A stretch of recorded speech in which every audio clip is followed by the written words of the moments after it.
અને હવે સમાચાર વિગતવાર જોઈશું। વડતાલ સ્વામિનારાયણ સંપ્રદાય ફરી એકવાર વિવાદના વમળમાં આવ્યું છે। વધુ એક વિવાદ સામે આવ્યો છે વડતાલ સ્વામિનારાયણ સંપ્રદાયને લઈ। આ સંપ્રદાયનું એક પુસ્તક જેના કેટલાક પાના વાયરલ થઈ રહ્યા છે, જેમાં કેટલીક વિવાદાસ્પદ વાતો લખેલી છે। શ્રીજી સંકલ્પ મૂર્તિ સદગુરુ શ્રી ગોપાળાનંદ સ્વામીની વાતોનું એક આખું પુસ્તક છે અને આ પુસ્તકની વાર્તા નંબર 33માં ભગવાન દ્વારકાધીશ પર સવાલ ઉઠાવી દેવાયા, જેમાં લખવામાં આવ્યું છે કે દ્વારકામાં શું ભગવાન હોઈ શકે તેવો પુસ્તકમાં ઉલ્લેખ છે। ભગવાનના દર્શન કરવા હોય તો વડતાલ જાઓ તેવો ઉલ્લેખ આ પુસ્તકમાં કરવામાં આવ્યો છે અને હવે આ વિવાદિત લખાણ સામે આવતા સનાતનમાં જોરદાર રોષ છે। સ્વામિનારાયણના સંતોની સોશિયલ મીડિયામાં ખૂબ જ ટીકા થઈ રહી છે। પુસ્તકમાં એવો ઉલ્લેખ કર્યો છે કે દ્વારકામાં ભગવાન નથી, વડતાલમાં ભગવાન છે। તો આ કઈ રીતના સાબિત કરી શકે કે વડતાલમાં ભગવાન છે? અને આવા ખોટા વિવાદિત નિવેદનો ઊભા કરી અને હિન્દુ સમાજ સમગ્ર સર્વ સમાજમાં એક વૈમનસ્ય ઊભું કરવામાં આવી રહ્યું છે। અને હિન્દુ સમાજ અને સર્વ 18 વરણ આને સાંખી નહીં લે। માત્ર અહીં રાજકોટની જ વાત નથી, પરંતુ સમગ્ર દેશમાં આના ઘેરા પડઘાઓ પડ્યા છે અને આ જે નિવેદનો કર્યા છે એને હિન્દુ સમાજ અને સર્વ સમાજ સાંખી નહીં લે। કેમ કે ભગવાન જે કૃષ્ણ છે, અખિલ બ્રહ્માંડનો અધિપતિ, એ 18 વરણનો આરાધ્ય દેવ છે। અને જે સામાજિક જે સ્વામિનારાયણ સંપ્રદાયના સંતો આવા હિન્દુ દેવી દેવતાઓના નીચા દેખાડી અને સમાજમાં વૈમનસ્ય ઊભું કરી રહ્યા છે। પુસ્તકો કર્યા છે અને પુસ્તકોને તાત્કાલિક પાછા ખેંચી લેવામાં આવે અને સમગ્ર હિન્દુ સમાજની અને દ્વારકા જઈ અને આ ગોપાળાનંદ સ્વામી માફી માંગે। જ્યારે સનાતન ધર્મ માટે ભગવાન શ્રી કૃષ્ણ હોય, દ્વારકાધીશ હોય, બ્રહ્મા વિષ્ણુ મહેશ હોય, ગણપતિ દાદા હોય, હનુમાન દાદા હોય, છેલ્લે જલારામ બાપા હોય, આ લોકોએ એની બુકમાં લખવામાં કાંઈ બાકી નથી રાખ્યું। સર્વે લોકો જોઈ રહ્યા છે કે મંદિરોની અંદર તમારી ઓફિસો કેવી છે, તમે મંદિરોની અંદર શું કામ કરી રહ્યા છો। રહી વાત આવવાની વડતાલ, તો હું તમને કહું કે તમારે જો ભગવાન શ્રી કૃષ્ણ જોવો હોય તો આવો બાવળિયારી ધામમાં 2 દિવસ પહેલા જ્યારે ગોપીગુડા રાસ થયો હતો ત્યારે ચક્રાવત થઈને ભગવાન શ્રી કૃષ્ણએ હાજરી આપી હતી। 2 વર્ષ પહેલા જ્યારે ભરવાડ સમાજ દ્વારા 3001 દીકરીના લગ્ન કર્યા હતા, જ્યાં ભગવાન શ્રી કૃષ્ણએ લગ્ન કર્યા હતા દીકરીઓના, ત્યાં પણ ભગવાને હાજરી આપી હતી કે આ લોકોનો જેમ પહેલા આપણે હનુમાન દાદા વખતે બહિષ્કાર કર્યો હતો, બહિષ્કાર કરો, જેથી કરીને આવનારા દિવસોની અંદર હવે કોઈ બીજા ભગવાન માટે આવું ન બોલે। અને એ બુક એને હું તો એવું કહું છું કે ફાડી નાખવી જોઈએ ને બુકની અંદર આને દ્વારકાની અંદર આવીને માફી માંગવી જોઈએ, જેમ જલારામ બાપાની આવીને માફી માંગી તે રીતે માંગવી જોઈએ। આજ અંગે વધુ વાતચીત કરીશું। અમારી સાથે ગૌતમ ભેડા લાઈવ જોડાઈ ગયા છે। ગૌતમ, આખો મામલો કેવી રીતે સામે આવ્યો? પુસ્તક ક્યારે છાપવામાં આવ્યું હતું? સાહિત્ય ક્યારે પ્રકાશિત થયું? અને માલધારી સમાજ હવે શું કહી રહ્યું છે? શું માંગ થઈ રહી છે? ચોક્કસ જે રીતના વડતાલ સ્વામિનારાયણ સંપ્રદાયની એક જે પુસ્તક છે તે સોશિયલ મીડિયાની અંદર વાયરલ થઈ રહ્યું છે ને, સોશિયલ મીડિયામાં વાયરલ થતા વાત સામે આવી છે કે જેમાં સ્પષ્ટપણે જે દ્વારકાધીશ ભગવાન છે અને દ્વારકા જે ભગવાનની જગ્યા માનવામાં આવે છે ને, લાખો કરોડો ભક્તોની ત્યાં આસ્થા છે। ન માત્ર માલધારી કે આહિર સમાજ પરંતુ તમામ સમાજ ત્યાં આસ્થા ધરાવે છે અને હવે તેને લઈને વિવાદ સામે આવ્યો છે। આપણી સાથે માલધારી સમાજના અગ્રણીઓ છે, તેમની સાથે વાત કરીશું। રાજુભાઈ, એક તો એવું કહે છે કે દ્વારકા ન જાવ ત્યાં ભગવાન નથી, આને કઈ રીતના જુઓ છો? સ્વામિનારાયણ સંપ્રદાયના સંતો વારંવાર હિન્દુ દેવી દેવતાઓની અને સનાતન ધર્મની ટિપ્પણી કરી અને સમાજ વચ્ચે વૈમનસ્ય ઊભું કરી રહ્યા છે અને ખાસ કરીને ભગવા લજવી રહ્યા છે। ત્યારે એ ગોપાળાનંદ સ્વામી લિખિત જે પુસ્તક છે એમાં ઉલ્લેખ કરવામાં આવ્યો છે કે તમારે ચાલીને દ્વારકા જવાની જરૂર નથી, ચાલીને વડતાલ આવો, ભગવાન ત્યાં છે। તો એવું કેવી રીતના સાબિત કરી શકે સંપ્રદાય કે ભગવાન ત્યાં છે અને ત્યાં નથી? આ ખોટે ખોટું લોકોમાં વૈમનસ્ય ઊભું કરે છે। આના સમગ્ર દેશમાં પડઘા પડ્યા છે કે ભગવાન શ્રી કૃષ્ણ અખિલ બ્રહ્માંડનો જે અધિપતિ છે એ 18 વરણનો આસ્થાનું કેન્દ્ર છે, ફક્ત માલધારી સમાજનું જ નહીં। અને આપણે જોયું કે લાખો લોકો જ્યારે હાલી અને પદયાત્રા કરીને ભગવાન દ્વારકાધીશને શીશ નમાવા જાય છે, ત્યાં ભગવાન દ્વારકાધીશની ત્યાં હાજરી હોય છે। એટલે સવાલ એ છે કે વારંવાર આ પ્રકારના નિવેદનબાજી થાય છે। કોઈ એક સમાજના ધર્મગુરુ કે કોઈ એકની વાત નથી, દેવી દેવતાઓ હોય, ભગવાન હોય, વારંવાર આ પ્રકારે વાયરલ થાય છે, પછી માફી માંગી લે છે ને વાત પૂરી થઈ જાય છે। આમાં કઈ રીતના આગળ વધશે માલધારી સમાજ હોય કે સામાજિક આગેવાનો હોય કે જેથી કરીને આવી ભૂલ બીજી વાર થવાની તો પછીની વાત છે પણ કડકમાં કડક કાર્યવાહી થાય? હું સમગ્ર હિન્દુ સમાજને 18 વરણને નમ્ર વિનંતી કરું છું કે આવા લોકોનો જે દેવી દેવતાઓના જે પાખંડીઓ જે છે એનો સખત વિરોધ થવો જોઈએ। અને બીજી વાત કરીએ તો જે પુસ્તકમાં જે ઉલ્લેખ છે પુસ્તકને પાછું ખેંચાવવું જોઈએ અને આ વારંવાર આવા જે નિવેદનો કરે છે એ લોકોને બહિષ્કાર થવો જોઈએ. રણજીતભાઈ, જે રીતના અગાઉ જલારામ બાપાનો વિરોધ, જલારામ બાપાના નામે બફાટ કર્યો, હવે ભગવાન દ્વારકાધીશના નામે બફાટ કરવામાં આવ્યો પુસ્તકની અંદર, એક તો આ ઘટનાને કઈ રીતના જુઓ છો ને હવે આમાં શું પગલાં લેવા જોઈએ જેથી કરીને આ પ્રકારની વિકૃતિઓ બંધ થાય? પહેલાં તો ભગવાન ભોળાનાથ હોય, વિષ્ણુ હોય કે બ્રહ્મા, ત્યારબાદ હનુમાન દાદાને, ગણપતિ દાદાને, જલારામ બાપાને, હવે ભગવાન શ્રી કૃષ્ણ, આ લોકોને વિકૃત માનસિકતા છતી કરી રહ્યું છે. આજે ભગવાનને એવું કહી રહ્યા છે કે દ્વારકાની અંદર ભગવાન નથી, ભગવાન જોવો હોય તો વળતા લાવો.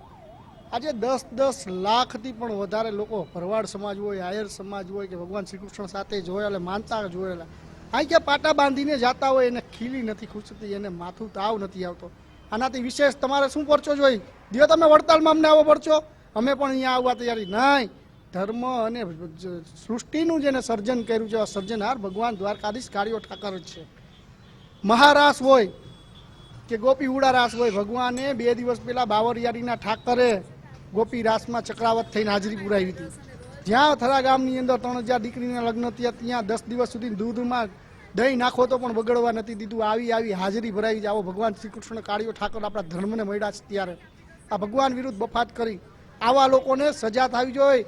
આવી જે આપણા હિન્દુ ધર્મના, સનાતન ધર્મના જેટલા સાધુ સંતો છે એને નમ્ર વિનંતી તમારી ચેનલના માધ્યમથી કરું છું કે જ્યારે હનુમાન દાદાનો વિવાદ હતો સાળંગપુરની અંદર, ત્યારે આપણે એવું નક્કી કર્યું હતું કે હિન્દુ ધર્મના સંતો જેટલા સનાતનના જે સાચા સંતો છે આનો બહિષ્કાર કરશે, પરંતુ ત્યારે માફી માગી અને ઊભી ગરી ગયા હતા. પરંતુ હવે આને માફ ન કરવા જોઈએ, આનો બહિષ્કાર કરવો જોઈએ, જેથી કરીને બીજી વાર બફાટ કરતા વિચાર કરે. આજે કેમ સનાતન ધર્મ માટે અને વૈમનસ્ય ઊભું કરવા માટે જેમ ષડયંત્ર રચ્યા હોય એ રીતે રોજ બરોજ એક નવા ભગવાન વિશે ટિપ્પણીઓ અને બફાટ કરતા રહીએ છીએ.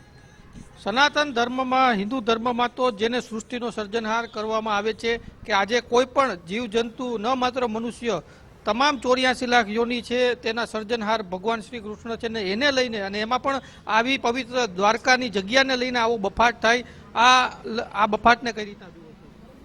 આ જે સ્વામિનારાયણ સંપ્રદાયના જે આ સાધુ છે જેનું નામ ગોપાળાનંદ સ્વામી કે જે કાંઈ હોય આવે, પણ એને જે આ ભગવાન, અમારા કૃષ્ણ ભગવાન વિશે કે તો માલધારી સમાજ નહીં, 18 વર્ષના જે લોકો માને છે, જે દર્શન કરવા આવે છે, પગપાળા જાય છે, એને માથું દુખવું તો એક બાજુ રહ્યું, પણ કોઈ ખીલી ખટકો નથી થતો. એના વિશે આ લોકો આવું જે બોલ્યા છે એને કોઈ બોલવાનો અધિકાર નથી. એની માટે જોરદાર ઓલું થાય, વિરોધ કરવામાં આવશે. હવે આ વિરોધ કરવામાં જે આ માલધારી સમાજ ને ઈષ્ટદેવ જે દ્વારકાધીશ છે એના વિશે જે સામી બોલ્યા છે એનો વિરોધ કરવામાં પણ આવશે, અને 18 વરણ ભેગા થઈને એનો વિરોધ કરશું. ચોક્કસ. જે રીતના તમામ આગેવાનો કહી રહ્યા છે કે જે સૃષ્ટિના સર્જનહાર માનવામાં આવે છે સનાતન ધર્મની અંદર, ને તેના જગ્યા વિશે કે તેમની આસ્થા વિશે જો આ પ્રકારનો બફાટ કોઈ પુસ્તકની અંદર થયો હોય તો એ ખૂબ જ ગંભીર બાબત છે ને આની ગંભીર રીતે નોંધ પણ લેવાશે. જી બિલકુલ, આભાર ગૌતમ, અમારી સાથે જોડાવા બદલ, વાતચીત કરવા બદલ. ન્યૂઝરૂમથી અમારી સાથે ધર્મેશ વેદ પણ જોડાઈ ગયા છે, તેમની સાથે વાત કરીએ. ધર્મેશ, એક બાદ એક હિન્દુ દેવી દેવતાઓની સામે આવી ટિપ્પણી થાય છે, હિન્દુ સમાજના જે સંતો છે એમની સામે ટિપ્પણી થાય છે, ને એ વિવાદ અટકવાનું નામ લેતું નથી. એક વિવાદ પૂર્ણ થાય છે ને પછી બીજો આવી જાય છે. શું આ જાણી જોઈને કરવામાં આવે છે, સંયોગ થઈ રહ્યો છે કે પછી પ્રયોગ થઈ રહ્યો છે? વિકાસ, બહુ સાચી વાત છે કે સંયોગ કે પ્રયોગ. હવે એવું લાગે છે દર 2 દિવસે હિન્દુ દેવી દેવતા આસ્થાનું કેન્દ્ર હોય એમના વિશે કાં બફાટ હોય, કાં કોઈ કથા કરી હોય, ક્યાં કંઈક પુસ્તક નીકળ્યું હોય. હવે અત્યારે જે પુસ્તકની વાત થાય છે એમાં દ્વારકામાં ન જાઓ ને વડતાલ જાઓ. અરે ભારત તો સર્વધર્મ સંભાવના મુજબનું આખો દેશ છે. એ રીતે પોતપોતાના આસ્થાના કેન્દ્ર ઉપર સૌ પોતપોતાની રીતે ભક્તિ કરે છે. એ રીતે ભાવિકો પણ એ રીતે દરેક ધર્મસ્થાનોમાં પોતાનું માથું ટેકવે છે. પણ મને હવે યાદ આવે છે કે જલારામ બાપા જુનાગઢ ગયા એ તાજેતરના નિવેદનમાં જાણીતા કથાકાર રમેશભાઈ ઓઝાએ, પૂજ્ય ભાઈએ કીધું હતું વ્યાસપીઠ ઉપરથી કે ચોપડા ચોખ્ખા કરો. એટલે કાં જૂના ચોપડા આટલી ઇતિહાસમાં એમને એમ પડ્યા છે વડતાલ સંપ્રદાયમાં, અથવા એ ચોપડાનો નાશ નથી કર્યો, અથવા એ ચોપડાના પુસ્તકોના એક એક પાના અથવા એક એક પ્રકરણમાં કોઈ પણ હનુમાન હોય, રામ હોય, કોઈ પણ દેવી દેવતાઓનું કાંઈ પણ હોય એ પ્રયોગ સમજીને રવાના કરવું ને વિવાદમાં રહેવું, ચર્ચામાં રહેવું ને પછી માફી માગવી. જલારામ બાપાનું પણ તાજું જ દાખલું છે કે એક સારી એવી નંબર વગરની કારમાં જે ભાઈ સ્વામી બોલ્યા હતા એ આવીને માફી માગી ગયા. પણ આવું અવારનવાર ચાલશે તો આને છે આસ્થાના કેન્દ્ર. અને સૌથી મોટી વાત, સનાતન ધર્મ સમિતિ જ્યારે આખી ગુજરાતમાં રચના થઈ હોય, દેશમાં રચના થઈ હોય, તો આનો કોઈ ઉકેલ નથી. વિકાસ, આ મહત્વની વાત એ છે કે આ એક દર 2 દિવસે એક સંપ્રદાય માટે, એક હિન્દુ દેવી દેવતાઓ માટે કાં પુસ્તકમાં લખાણ આવે, કાં કથામાં કહેવાય, અથવા કોઈ નિવેદન આપવામાં આવે, કાં સોશિયલ મીડિયા ઉપર પોતાના વક્તવ્યમાં કહેવામાં આવે. હવે જાણે હદ થતી હોય એવું લાગે છે.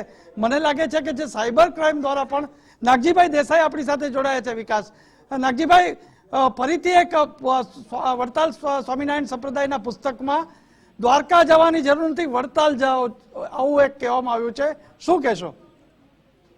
જો આમાં સ્વામિનારાયણ ભક્તો પણ દુઃખી થાય છે આવા નિવેદનથી, અને સમગ્ર ગુજરાતના ભારતની પ્રજા પણ દુઃખી થાય છે. આ વ્યક્તિનું નિવેદન હોય છે, પણ વ્યક્તિ આખા સમાજ અને આખા ધર્મને બદનામ કરે છે. સ્વામિનારાયણ ભગવાન એ સર્વેના છે અને દ્વારકાધીશ સર્વેના છે, પણ આ જે મુઠ્ઠી પર અમુક જે સંતો છે, પોતાના પ્રચાર માટે અને પોતાના નામ માટે લોકોની લાગણી દુભાય એવા કાર્ય કરે છે. એટલે આની ઉપર કડકમાં કડક એટલે જામીન ન મળવા જોઈએ એવો ગુનો દાખલ કરવો જોઈએ. આજે જે રીતે સમગ્ર ગુજરાતમાં ગુનાખોરીનું કૃત્ય ચાલી રહ્યું છે, એના ભાગરૂપે આને પણ એક ગુના સાથે જોડવો જોઈએ, જેની લાગણી લોકોની દુભાય છે. આમાંથી સમાજ વચ્ચે, ધર્મ વચ્ચે ઘણી વખત વેર ઉભું થતું હોય છે. તો આપણા ગુજરાત ફર્સ્ટના માધ્યમથી હું ગુજરાતના મુખ્યમંત્રી અને ડીજીપીને કહેવા માંગુ છું કે આની પર એવો ગુનો દાખલ કરો કે આને જામીન જ ના મળે. આ પોતાની સસ્તી લોકપ્રિયતા મેળવવા માટે આવું પોતાના નામ કરવા માટે આવા કરતા હોય છે. કોઈ ધર્મ ખરાબ નથી હોતો, કોઈ ઊંચો નથી હોતો, નીચો નથી હોતો, પણ આવું કરીને જ્ઞાતિની અંદર ને ધર્મની અંદર જે ફાળા પડાવે છે, આવા સંતોને માફ ન કરવા જોઈએ. ચોક્કસ. નાગજીભાઈ, ગુજરાત ફર્સ્ટ સાથે જોડાયા એ બદલ આભાર. તો વિકાસ, સૌથી મહત્વની વાત છે કે આ પુસ્તક ચાલુ છે, કોઈ લાઇબ્રેરીમાં છે, ઓનલાઈન દેખાતું નથી, તો આ પુસ્તકના એક પ્રકરણો જ કેમ સીધા આવીને આ વિવાદ જાગે છે? વિવાદ પછી એનું સ્વરૂપ આખું જુદું પકડાય છે અને એની સામે રેલીઓ થાય, બંધના એલાન અપાય, આ બધું છે. ત્યારે સંપ્રદાય દ્વારા પણ, કોઈ પણ સંપ્રદાય હોય, એમણે પોતે પણ હવે આ અવારનવાર આ રીતે જે પ્રયોગ કરવામાં આવે, સંયોગ તો નથી જ, પ્રયોગ કરવામાં આવે, બંધ થાય એવું લોકો પણ ઈચ્છી રહ્યા છે. અને ધર્મેશ, તમે જે સવાલ ઉઠાવ્યો કે જે સમિતિ બનાવવામાં આવી છે તેના અલગ અલગ સંમેલન પણ મળ્યા, અલગ અલગ બેઠકો મળી, સૌરાષ્ટ્રમાં અલગ અલગ જગ્યાએ તેની બેઠક યોજાઈ હતી, પરંતુ બેઠક બાદ શું એમાંથી કોઈ કોન્ક્રીટ નિર્ણય લેવામાં આવ્યો કે હવે ભાઈ અટકવું જોઈએ બાબતે કોઈ એક પ્રકારનો ખાસ એક્શન પ્લાન કેમ તૈયાર થતો નથી? ફક્ત વ્યાસપીઠ પરથી નિવેદન આપી દેવાથી શું આ બધું સાહિત્ય અટકી જશે? ચોક્કસ વિકાસ, આ ગુજરાતમાં તો અત્યારે છેલ્લા 1 મહિનામાં તમે આવા દાખલા જુઓ તો વધ્યા છે. અને એને કારણે સનાતન જો હિતરક્ષક સમિતિ કે જે સમિતિ બની છે, એમાં જાણીતા કથાકારો છે, સંતો છે, મહંતો છે, એક જેને કહી શકાય કે એક આખી ગાઈડલાઈન મુજબ કરવું જોઈએ. અને હમણાં જે રમેશભાઈ ઓઝાએ વ્યાસપીઠ ઉપરથી કીધું છે કે જૂના આ ચોપડા ચોખ્ખા કરો. એટલે જો આવો ઇતિહાસ પણ જો કોઈ સભામાં કે કહેવામાં આવતો હોય, અથવા કોઈ હરિભક્તોને કહેવામાં આવતો હોય, તો એના વિશે પણ સામસામા બેસીને ઉકેલ લાવવો જોઈએ. પણ સનાતન ધર્મ માટે અત્યારે એક પડકારો એવા દર 2 દિવસે એક પ્રયોગ થઈ રહ્યા છે, જેમાં હિન્દુ દેવી દેવતાઓનો માટે ગમે તેમ બોલાય છે, ગમે તેવા લખાણો લખાય છે, અને એ પછી વાયરલ થાય છે અને ઓવાપો અને વિરોધનો સામનો કરવો પડે છે. અને દરેક સંપ્રદાય અને અન્ય સંપ્રદાયો આમને સામને પણ આવી જાય છે. જી બિલકુલ, આભાર ધર્મેશ અમારી સાથે જોડાવા બદલ. તો ઘણા બધા સવાલ અહીંયા ઉપસ્થિત થઈ રહ્યા છે અને સ્વામિનારાયણ સંપ્રદાયની પણ પોતાની જવાબદારી અહીંયા બને છે કે જો આ રીતનું લખાણ, આ રીતનું સાહિત્ય કે આ રીતના જો નિવેદન આપવામાં આવે છે તો સામે ચાલીને તેને હટાવવામાં આવે, નહીં કે આમાં વિવાદને વધારવામાં આવે. પરંતુ લાગ્યું તો એવું જ રહ્યું છે કે સંપ્રદાય તરફથી પણ એવા કોઈ ઠોસ પગલાં લેવામાં નથી આવી રહ્યા. જલારામ બાપાના પ્રકરણમાં પણ આપણે જોયું હતું કે જેમાં જોરદાર વિરોધ થયો, અનેક માધ્યમોએ પણ આ બાબતે સમાચાર ચલાવ્યા, ત્યારે જઈને જ્ઞાનપ્રકાશ સ્વામી માફી માંગવા ગયા હતા. જો કે આ રીતનું જો સાહિત્ય અટકવું જોઈએ, આ રીતના નિવેદન આપવા અટકવા જોઈએ, તે જરૂરી છે.